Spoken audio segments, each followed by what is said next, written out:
ಚಿಕ್ಕೋಡಿಯಲ್ಲಿ ಕೃಷ್ಣಾ ನದಿಯ ಆರ್ಭಟ ಜೋರಾಗಿದೆ. ಸಾಕಷ್ಟು ಪ್ರದೇಶಗಳು ಕೂಡ ಜಲಾವೃತ ಆಗಿದೆ ಎನ್ನುವಂಥದ್ದು ಗೊತ್ತಾಗ್ತಾ ಇದೆ. ಹಾಗೆಯೇ ಜನಜೀವನ ಸಂಪೂರ್ಣವಾಗಿ ಅಸ್ತವ್ಯಸ್ತವಾಗಿದೆ. ಚಿಕ್ಕೋಡಿಯಲ್ಲಿ ಕೃಷ್ಣಾ ನದಿಯ ರಣಾರ್ಭಟ. ಕಲ್ಲೋಳ ಗ್ರಾಮಕ್ಕೆ ಕೃಷ್ಣಾ ನದಿಯ ನೀರು ನುಗ್ಗಿದೆ. 15ಕ್ಕೂ ಹೆಚ್ಚು ಅಂಗಡಿಗಳು, ಪ್ರೌಢಶಾಲೆ ಜಲಾವೃತ ಆಗಿದೆ. ಕೃಷ್ಣಾ ನದಿ ತೀರದ ಪ್ರದೇಶಗಳಿಗೆ ನದಿ ನೀರು ನುಗ್ಗಿರುವಂಥದ್ದು. ಬೆಳಗಾವಿಯ ಚಿಕ್ಕೋಡಿ ತಾಲೂಕಿನ ಕಲ್ಲೋಳ ಗ್ರಾಮ ಇದು. ಗ್ರಾಮದ ಬಸ್ ನಿಲ್ದಾಣದ ಸಮೀಪ 15ಕ್ಕೂ ಹೆಚ್ಚು ಅಂಗಡಿಗಳು ಹಾಗೆಯೇ ಪ್ರೌಢಶಾಲೆ ಇವೆ. ಇವೆಲ್ಲವೂ ಕೂಡ ಈಗ ಜಲಾವೃತ ಆಗಿದೆ. ನೋಡ್ತಾ ಇದ್ದೀರಾ ನೀವು ದೃಶ್ಯಾವಳಿಗಳಲ್ಲಿ ಕೃಷ್ಣಾ ನದಿಯ ಅಬ್ಬರ ಹೇಗಿದೆ ಅಂತ ಹೇಳಿ.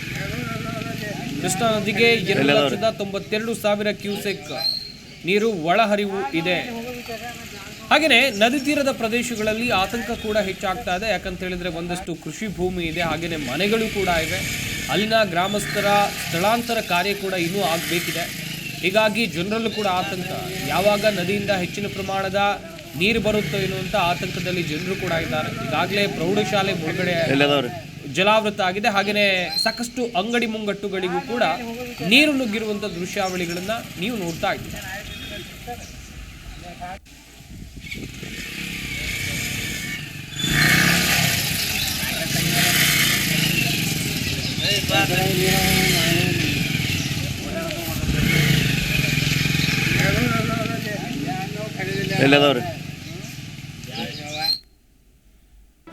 ಜಿ ಕನ್ನಡ ನ್ಯೂಸ್ ಈಗ ನಿಮ್ಮ ಮನೆಯಲ್ಲೇ ನೋಡಿ.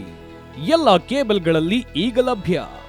ಸನ್ Direct 292, Jio TV 1334, U digital 162, City Cable 51, GTPL 17, Abhishek cables 821, rock line telecommunication 51, Shri Basaveshwara number 60, Vinayaka digital number 53, in digital number 896ರಲ್ಲಿ.